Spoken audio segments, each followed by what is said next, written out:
I had trauma when I was, growing up. I was bullied also. I was very insecure of myself, and I had lots of limiting beliefs about myself, like I'm not good enough, I'm not worthy. I always wanted to help myself. I read every single self-help book out there. NLP, Neuro-Linguistic programming. It just literally changed my life, and it was so fast. I couldn't believe it. I gotta offer this to people. This is amazing. Yeah, I have worked with athletes. I have worked with world champions. I have worked with a few Hollywood actors. Worked incredibly well. I have a super high rate of success.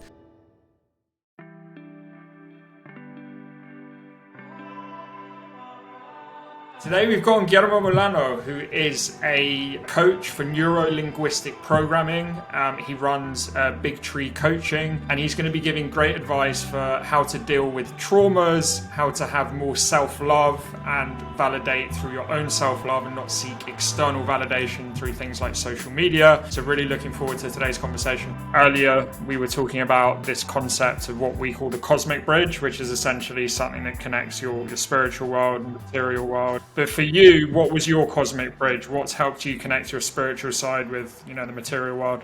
The cosmic bridge definitely has been NLP, neuro-linguistic programming. It's difficult. I love non-dual spirituality. It's difficult to say exactly what, but non-dual spirituality is more like spirituality, right? And then you have the person, and then you have what goes beyond the person itself, which is spirituality. Which is funny because most of the people nowadays see spirituality as actually what you want in your life, what having money, having like manifestation. All that stuff is not really spiritual. Not that it's bad, it's great, it's fantastic, but it's personal development, right? It's not really spiritual is what is of spirit, what goes beyond the worldly things of the human being, right? So that's beyond all of those things. So what it really helped me connect the two was NLP, because in NLP you really work with the person that you are, with your blockages, with the things that you want to achieve, overcoming your traumas, your beliefs, your framework of the world, and all that stuff. And you can definitely link it to the other part, the spiritual part. Like for me, is non-dual spirituality, going beyond good and evil and polar opposites, good and bad, and so on. So what I do want to talk about NLP kind of as the main thing in the program, but just before we get into that, so you mentioned non-dual spirituality. So could you tell us more? What do you mean by that? What's non-dual spirituality? Sure, non-dual spirituality is just a branch of spirituality that is a philosophy that where it's part of many different, you can see it in many different religions. Like you can see it in Hinduism, you can see it in Buddhism, you can see it in Sufism, you can do it in many mostly Eastern religions. But it's not a religion, it's a philosophy, and it's more about going beyond good and evil. Like there are good people, there are bad people, there is good behavior, bad behavior. It's more going beyond like what is literally polar opposites, all of those things, right? That something that is you kind of you learn to see that the world is not really two sides of the same coin. It's more that it is two sides of the same coin. So you go beyond holy things and sinners and sin and all that. It becomes one. Is the work towards like merging again all the concepts that say you see the way you see the world, between being deterministic and being like completely like black and white, to being a oneness again. Is the work towards oneness, towards become one. So that's why it's called non-dual. So you don't have like again holy things and things that are like evilish. You don't have like good or bad. You don't have like it's more like, it's hard to explain because we will have to talk about specific examples, but it's more about the going beyond all of that. Okay. Would you say like it's kind of a Taoist philosophy? Because I know about Taoism and yin and yang. Would you say that's a bit of yeah? Absolutely. Taoism is like perfect non-dual example of a perfect example of non-dual spirituality. Exactly, when you go to the philosophy, right? Because there is the religious part of Taoism, the same with Buddhism, the same with Hinduism, and all those things. Absolutely. Well, let's get into your cosmic bridge, which you said was NLP. So I think there's a lot of people listening that won't know what NLP is. I didn't before I met you. So it's neuro-linguistic programming to break down what the initials are. But tell us more about what is neuro-linguistic programming. Sure. It's just a set of tools to work with yourself and learn to navigate in the world in a different way. Most of us are literally programmed. We're a bunch of programs running around. I mean, program, of course, this is just a metaphor from the computer metaphor, right? But it is like we get programmed, and if I grew up in a very difficult environment where my parents were always like being really hard on me and asking me to perform on all the time when I was a kid, then I developed these people pleasing attitudes because I learned that my sense of approval is not unconditional. It's based on how well I perform, and that's judged by other people. So I installed this people pleasing program, which is, for the geeks out there, is called an other reference meta program. I really love what I do, so I tend to get geeky and all that stuff. But anyway, we're running a bunch of programs. We're not like we think we're absolutely free, but we're not. We're every decision we make in life, not every decision, but most of them are basically depends on what we went before and all that stuff. So with or how we see the world, the framework that we have about seeing the world, and so with neurolinguistic programming, you can enhance and go over those limitations. You can reprogram limiting beliefs that you may have had in the past. You can heal traumas and overcome them. You can reprogram your what people call personal traits, which I don't really believe in personality, but let's say, yeah, what most people call personal traits. If you're an introvert, you can actually become an extrovert, or if vice versa, or if you're like a people pleaser, you can become a self-centered person, and so on. So it's a way of reprogramming the way you literally see the world, the way you see yourself also, working with your idea, self-concept of who you are and your self-esteem and all those things. It's a set of tools, specific tools.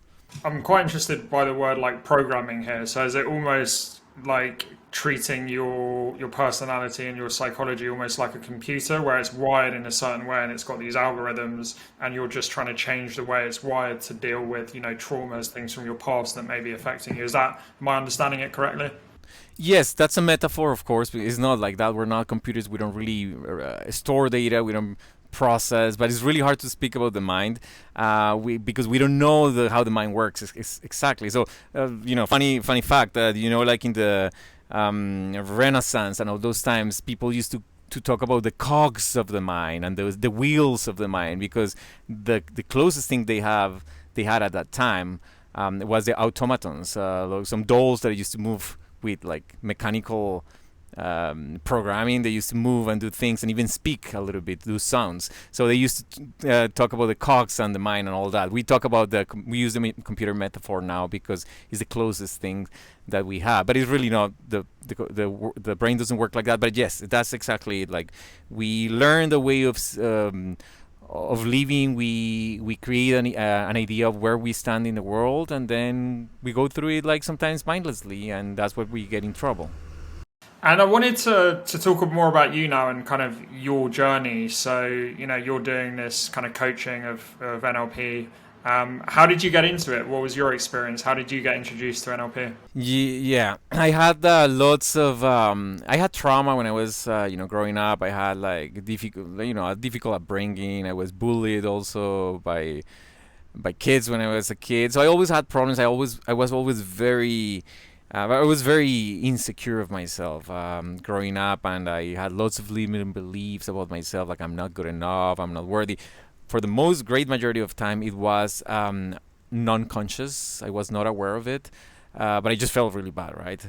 Insecure and all that. And I always wanted to help myself. I read every single self-help book out there. I'm exaggerating, not every single one, but I read many of them and all that, and nothing really worked. And then I became an acupuncturist. I studied first. I graduated from ecology, like biology, but with mathematics, ecology, and I loved it. But I moved to the state. I was born in Colombia, and I moved to the States. I couldn't really find work in that area there, so I started doing something else. So I studied acupuncture, and I moved to Costa Rica, and I was having an acupuncture practice with my best friend, John, and we were, we had sometimes clients in the patients. Those were patients, and we couldn't. I couldn't. Sometimes they told me, "I have traumas. Can you help me?" And I was like, I can't. I'm sorry. I always felt really bad. So I came upon NLP. I heard. I always heard about it, but I couldn't really. I read a few basic books, but basic books don't teach you anything practical. So I never really could do anything with that. So I started studying. I signed up for a training. It was terrible, a training. Most of the NLP training out there is really bad. They don't really teach you anything good. But I started studying by myself. Like I had very little work at that time, so I had a summer that where I just like sat and studied every single day. I really got into it, and in order for me to practice those tools, I would practice in myself, and it was amazing. I healed my traumas with, I overcame my beliefs. I started becoming a confident person and more like, self-assured and more relaxed and okay with myself. And instead of a people pleaser, I became more what we call self-referent, which is a more self-centered person, more okay with just like not wanting to derive my sense of approval from anyone else, but from inside of myself and all those things. So it just literally changed my life, and it was so fast, and I couldn't believe it. So I said, like, I gotta offer this to people. This is amazing. So really quickly, I trained. I became good at it. I offered it to a few friends to practice more with people, and really soon I was very confident that I was getting results. And then I emailed a retreat center where I used to work here in Costa Rica, very nice owners, and I asked them, hey, I'm doing this type of coaching, NLP coaching. Would you like to try it out? And they said, yeah, absolutely. And then it boomed, because when you go to a place and where you can create results, and most of the people unfortunately cannot give those results to clients, and when you can do that, like, it just spreads like fire. It's amazing. So yeah, that's how I came out into it. Mm-hmm. So it's interesting what you were saying about people pleasing, because I know when I've done coaching sessions with Guillermo, that's something I worked on with him as well. Probably a trait of mine I need to work on. And so with your personal example of people pleasing, what were kind of like the specific NLP techniques that helped you with that and became, more confident in yourself and not looking for validation from other people? Yeah, that's a great question. And there is not an easy answer for this, because I don't see NLP as, I told you at the beginning, it was a set of techniques, a set of tools, but I don't do my work like that. Most of NLP coaches, unfortunately, out there, they are like forcibly trying like tools, like, oh, you have this behavior, let's do this tool really forcefully to change that behavior. I don't do that. I never work with the surface. This is actually really interesting. I love that you asked that question, because most of the people out there are really, really focused on the surface, on what they want. They want the results. They want, like, they see, for example, procrastination, people pleasing, addictions, all of those things, they see them as the problem. I know by experience that they are not the problem. They're just a symptom.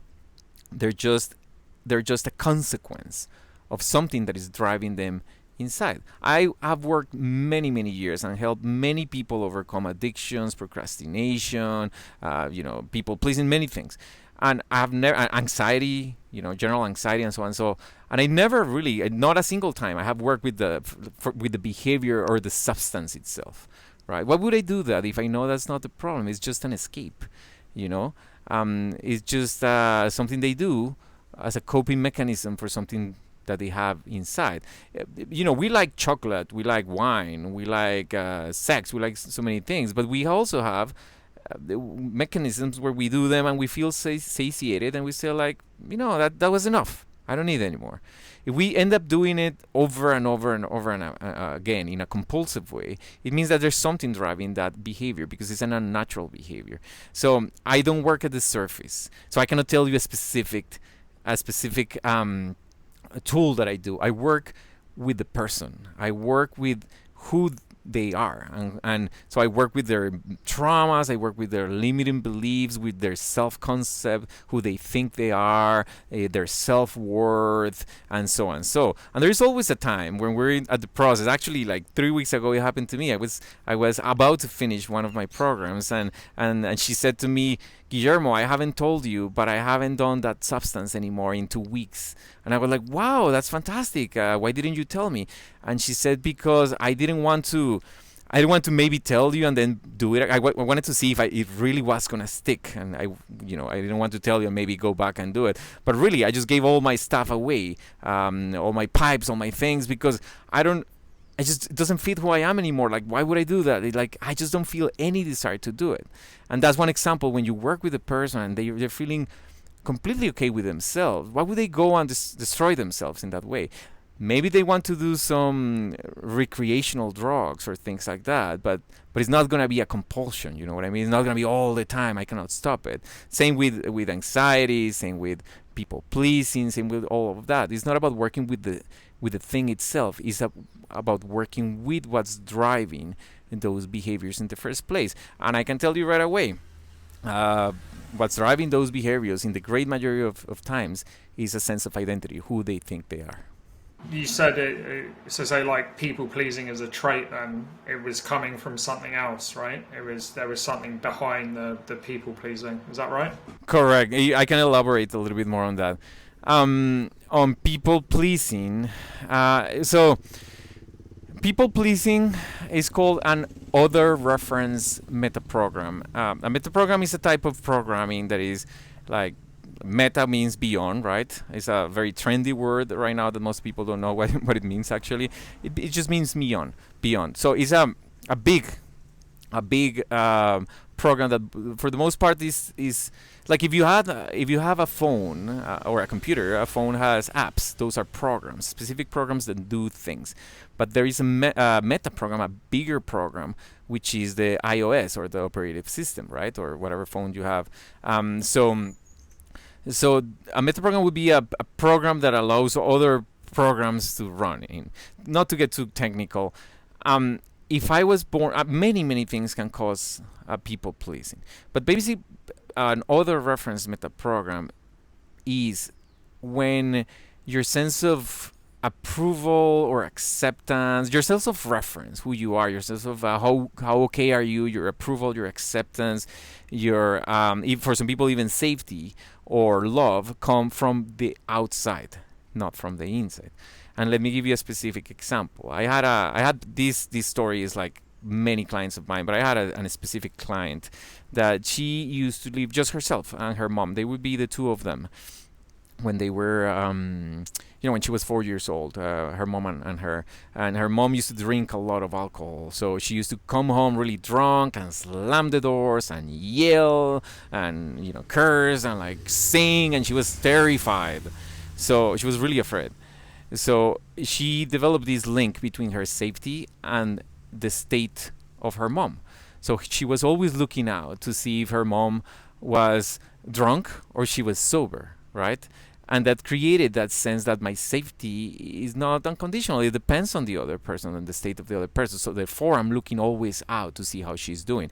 That later got generalized in other areas of life, in other contexts, right? It's the same with angry parents or violence at home. Your kids are always looking out. But there's also the case where people have been pressured really hard to perform in sports or school. They become accustomed to this idea that I'm not loved, and so when they perform well, they get approval and acceptance, and when they don't, the parents are disappointed, right? So they get used to this idea that their sense of that their approval and acceptance is not unconditional. They're not loved unconditional just because who they are, but they are loved because and approved and accepted because of their results, their performance. And there's someone judging that. And that judgment comes from outside, from their parents. So that creates a people-pleasing strategy. But people-pleasing, they're not people that gets generalized in life later with other contexts and relationships and work and all that stuff. But they're not people-pleasing because they want to be people-pleasers. They're literally getting it. They're doing it because they want to feel accepted and approved. That's what it is. So it's a strategy, a meta program or a strategy that has been installed at childhood, goes completely unnoticed, unaware. It's non-conscious. And that's the way they feel accepted and approved of, and that can be changed. Absolutely. It's interesting what you're talking about there with athletes, and I've seen that a lot where footballers who are like some of the top footballers in the world, they finish their career, they've won World Cups, won leagues in their country, and then suddenly it finishes and they're not sure what to do with themselves. And I guess from what you're saying, it's because that was their validation of love, like their success on the outside rather than the inside. So it's that. Have you worked with like athletes in your role, and you've seen that as well? Absolutely, yeah. I have worked with athletes. I have worked with world champions. Can you imagine? I've When I think about that world champion, how many people are world champions? That's amazing. I have worked with a few Hollywood actors, and I can tell you by experience. Many of them are. I'm not gonna say who, of course, because I never talk about my clients. But I can tell you, even world champions and athletes, professional athletes, they're driven. That stuff where they're being driven so hard is because they want to prove that they're worthy, right? So a lot of it happens, and I see it sometimes. I see it on. I can read people more or less easily. So sometimes I see it on. I don't have it. I don't even have a TV. I don't watch TV, but I do have. I see videos and some stuff, and I see it in people that are famous. That I see like it's so clear that person doesn't really quite. That person is not quite okay with herself or himself, and they're really trying to prove themselves, even though they're amazing. They're already a celebrity or a world champion. They're still trying to prove themselves. So yeah, absolutely. That in that case, it would be an other reference. There could be more stuff there, but definitely an other reference or people pleasing. Uh-huh. So I thought we could get more specific with some of your clients. So you've already mentioned a couple of stories, but for you, what's the like most dramatic, like wow story that you've seen with someone really transforming through NLP? All right, let me think. Yeah, there are a few. I don't know. Yeah. Let me think about the few ones. A few. There's a funny one. Like I worked with this woman that when she started. This is not as dramatic, but it's funny. I find it funny. When we started working, she was like doing really hard on the dating scene, like really really bad. Like she was being stood up, and she was like really self-conscious when she went to dates, and she was having a hard time. All the dates went terrible, and she was always like trying to feel accepted and approved of and all that stuff that we talked about. And I worked with her, and by the time we finished, she was dating 4 guys, and she was rocking it. And she was having lots of fun, being super confident and super relaxed on the dates, really paying attention, not self-conscious at all. And she realized that many of those guys were actually terrified in front of her also, because now she finally was okay with herself, so she was able to look out and not be so self-conscious. And she was like rocking it. That was fantastic, because it's cool to see that change so fast. And the biggest deal that she had at that moment was that she didn't know who to stay with. She mainly liked 2 guys from the 4, and then she was like, I don't know which one to stay with. But that was a good problem to have. That was a good one. And again, I didn't work. I'm not dating coach. I didn't tell her talk about wine or chocolate or anything like that. We just work on who she how accepted she felt, her traumas, her beliefs about herself, and all that stuff. It's just working on everything. From everything comes from inside. It's like who we are. That's the basics of it, identity. And then another one that is really that one is much more dramatic is I don't know, a woman that I'm a little bit uncomfortable talking about these things. I don't know if any of them are gonna hear this podcast. And I'm not giving names, but yeah, I'm a little bit uncomfortable when it comes to really hard stuff, because it's also I work with lots of like really hard stuff that people have gone through, like sexual abuse by many people or things like that. It's a difficult topic, and yeah, I'm a little bit uncomfortable, but you can see great results. Like for example, this woman that I was telling about, she grew in I'm gonna just give you the general stuff without going into details. She grew up with lots of difficulties.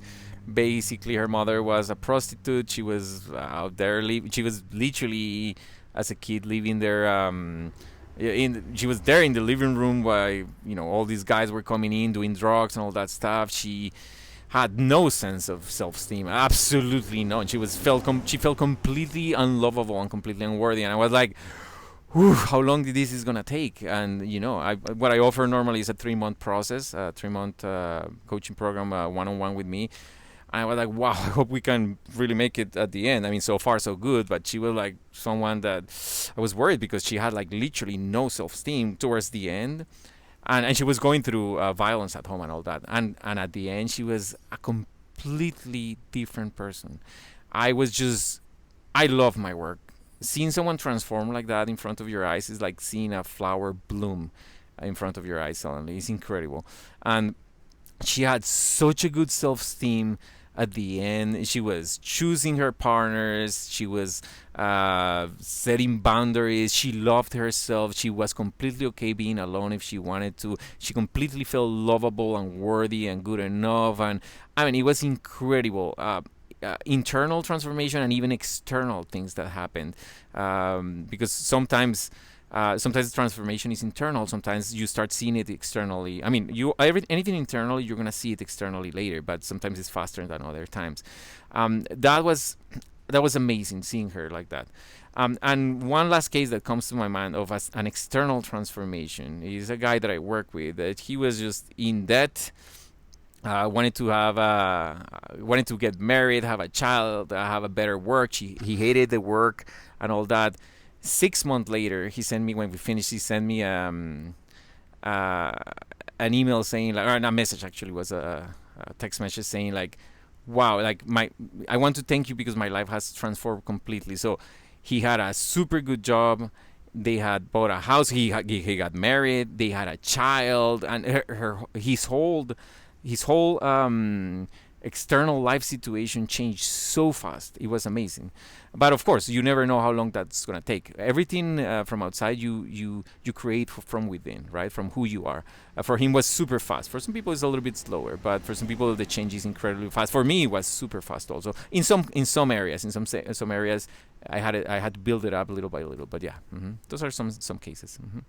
So something I've been thinking about as you've been talking is, you talk a lot about people are unhappy because they're seeking validation externally rather than internally.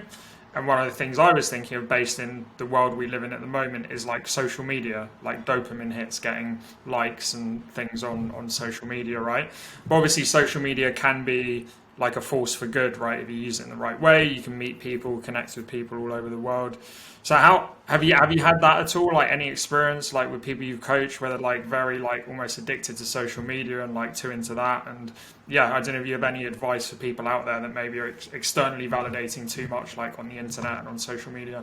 Sure, yeah. I have had clients like that, and they're like always trying to pretend they are someone who they are not, and all that. That's the basic nature of social media. I mean, you have a horrible picture of not a horrible. You have a like kind of ugly picture of yourself. You have a good one. You're always gonna put the good one, right? No one's gonna put the one they don't like, and no one is gonna put a picture of themselves when they're feeling like down and tired and all that. They put it when they're feeling fantastic. So yeah, there's a big problem with social media, because what you see is absolutely not real, and you're only seeing one side of the coin. You're not seeing the whole picture. And some people live for that because they get their gratification from that. So again, it's the same thing. It's working with who they are, and it's the same. Like they overdo it because they are they're not okay with themselves. Their sense of worthiness, for example, is not where they need it to be, or something like that. So it's the same work always. It's working with who you are, being okay with yourself. Now that's easy to say, but it's a general thing. I cannot really give any advice for people, because it really is a set of specific tools, and for each person is going to be different. It could be their sense of it could be beliefs about identity. I'm not good enough. I'm not worthy. It could be a self-image that they see, and so on. So their own image. It could be their meta programs, right? It could be traumas they're dealing with. So it's different in every case. So yeah, that's basically it is like that, and I help lots of people like that. But I cannot give you a specific answer. Now, one thing that I would like to say is that people tend to confuse a sense of worthiness with confidence, right? People always want to be confident, and sometimes they confident, and they sometimes think it's the same, but it's not the same. As healthy sense of worthiness, it should be, or a healthy sense of self-worth should be unconditional. And let me ask you a question. Let's imagine a baby. A baby, is that baby worthy just because she is, or does she have to prove herself? Yeah, she's worthy because she's amazing. She was born. Exactly. And what happens if the baby is dirty, or if the baby is clean, or if the baby is pretty, or more like ugly, or rich or poor, or of different races? Does that change her worth? No. No, absolutely not. It doesn't matter the life condition of the person. If I am married happily, or if I have I'm divorced, or if I'm rich, or if I lost it all and I'm poor, or if I am a world champion, or if I have done nothing worth of mention in my life, that doesn't change my sense of self-worth. It shouldn't change it in a healthy sense of self-worth, right? So a lot of people out there they confuse that confidence with self-worth. Self-worth, a healthy sense of self-worth, should be conditional. Unconditional. Sorry, unconditional. Not. It doesn't matter what you're going through or what happens. You are fine. Okay. Now, confidence, on the other hand, it is conditional, and it's completely okay that it goes up and down. It's actually healthy, because confidence depends on your training, your past experiences, your level of knowledge about something, many things. Like, if I create lots of results for my clients, I can be very confident, and it's good that I am confident, right? But if I'm gonna play tennis and I have no idea of tennis, how would I look, and how would it be if I go saying like, oh, I'm gonna beat everyone, I'm gonna be that professional guy? That would be a fool, right? It's actually natural and healthy that I have low confidence, because I don't have training, I don't have experience, I don't know anything about it, right? So confidence is actually conditional, and is healthy. You don't have to be confident all the time. However, being unconfident doesn't mean that you have to feel unworthy. I started training boxing like 2 years ago, and I was bad at it. I was really bad at it. And my coach he's super funny. He's like so fiery, and like his emotions are always in the surface, and I really like him. He's a super nice guy, and he used to like push me really hard and yell at me and all that, and I was like, I'm trying my best, but I never took it personally. I never felt less than him or less than anyone, because my sense of self-worth right now is very healthy. Not when I was growing up, it was not at all, but right now it's very healthy. So again, I had a low sense of confidence, and I was like, I don't know what I'm doing, show me. But my sense of self-worth was fine. Yeah, it's interesting, the differentiation that you made, which I don't think a lot of people would think of, about like self-worthiness versus confidence. I wanted to take a bit of a turn here in the conversation. So first thing is, this is not something I believe. I think NLP is very powerful. I've done it with you, but I know, like, researching it, some people call it pseudoscience, which, as I said, I don't agree with. But to those people, and there may be some listening to this, what would you say to them, the people who think it's pseudoscience? It's okay. I mean, everyone has their own opinions. I don't really want to fight against anyone. And I agree with a lot of people's positioning towards NLP, because NLP, it was created by some people, and one of the creators was a really difficult person, and he did some stuff. They made this big deal out of it, like in the 80s when it was created, and it was used like to manipulate people, and like I don't know, it was just it got a really bad reputation. And for a while I was calling my NLP coaching, I was calling it something different. I call it inner alignment, because I align that's what I do. I align yourself or myself inside, so you feel aligned and all that. But I was like, the end, you know what, it is what it is. It's NLP, and it's fantastic. And there are many tools of NLP. It's talking about music. Some of them are great. It's a very broad thing. Some of the tools are great, some of them are not that great. You have to separate the good ones from the ones that are not very good. And the funny thing is that I have I have talked to therapy. I train therapists. I'm training therapists right now, actually. And the ones that have an open mind, they train with me. They're therapists. They have gone to school for therapy, and they're completely fine because they say I need tools that are practical. That's the thing with NLP. I have practical tools. This is not just talking about it. I have tools for healing traumas. I have tools for overcoming beliefs. I have tools for negative self-talk. I have tools for everything. So it's a fantastic thing.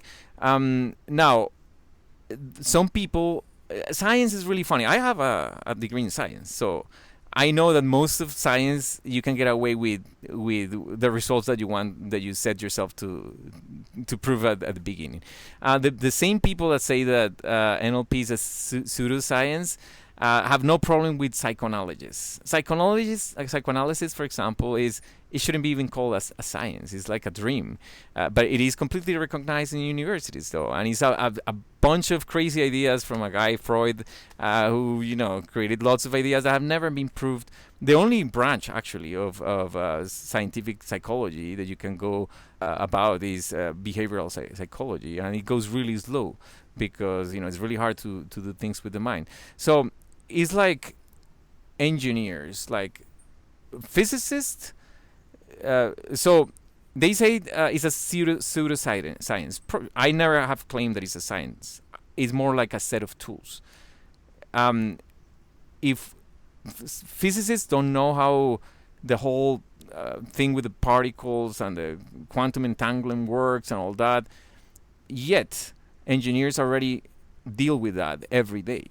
And if it weren't for engineers who apply those things, no caring about how it works, we wouldn't have TVs even. We wouldn't have phones or anything like that, right? So it's the same case. I don't know if it's scientific or not, but it works fantastically well. It works incredibly well. I have a super high rate of success. So I don't know. It may be not scientific. I have no idea. I don't really care. I care about its application, and it's fantastic. Yeah, I like that it doesn't, you can call it a pseudoscience because it's not necessarily even a science, so that doesn't matter. I wanted to ask you one last question because we've been talking a lot around I'd say more of like the spiritual side of it. So going to Cosmic Bridge, I wanted to go into the material side because for me it's always been more of a spiritual thing, like speaking with you and looking into NLP. But I know there's some material side, and actually a lot of people use NLP in business or sales, which is something I work in. So I wonder if you could tell us, stories about that, around how it helps with business and some of your clients that are looking for more application in the business world. Sure. So businesses are made of people, and you do business with people. So a lot of doing good business is knowing how to communicate and there's different techniques, how to pace your communication, how to maybe not go completely all in at the same time and the person gets scared.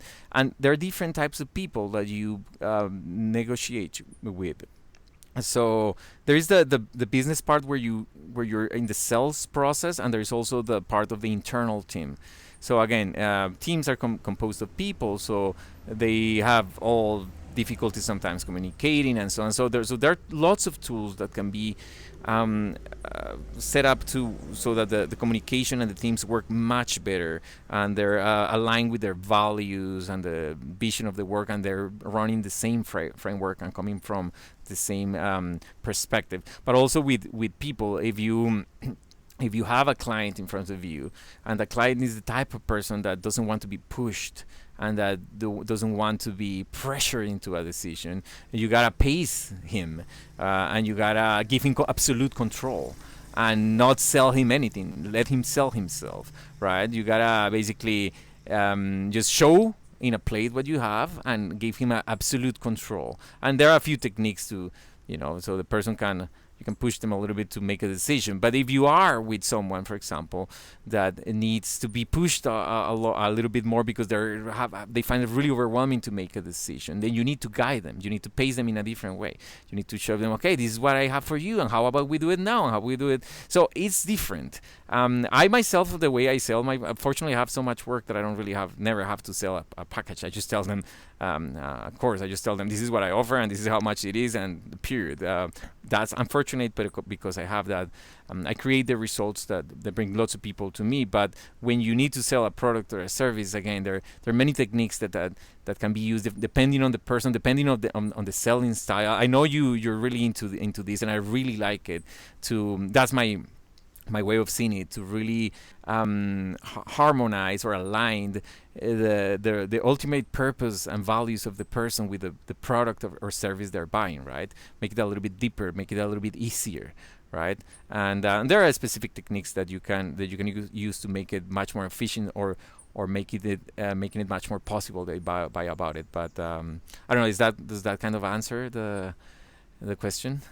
I love what you said about aligning people's values with the product or service they're buying. So I think that's a great quote. We can finish on that. I also wanted to ask you, if anyone wants to get in contact with you, learn more about you, maybe do some coaching, how can they get in touch? Yeah, they can. Anyone interested can contact me.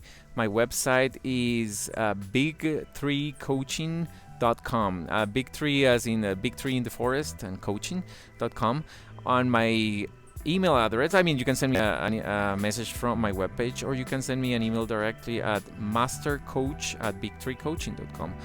That would be the easiest way, and as soon as I have a chance, I will reply to that. Awesome. Well, thanks a lot for your time, Guillermo. It's been a really interesting session. Great. Well, I really enjoyed this talk. I'm really passionate about what I do, and it's fantastic. And I like, that you and I are aligned with the same view of the world. So I really appreciate you inviting me. Actually, I really do. Absolutely love today's conversation. Some amazing points made by Guillermo. At the end, we talked about business and how when you're selling a product or service, align it to the values of the people you're selling it to, and then also around dealing with traumas, right? And often things are affecting you in your day-to-day, things like people-pleasing, addiction. They're not problems in themselves, they're coming from things from our past. And then also we talked about having self-love versus validating through things externally. Really interesting episode, and we will see you next week. Don't forget to subscribe to us on whatever podcast channel you prefer, as well as YouTube.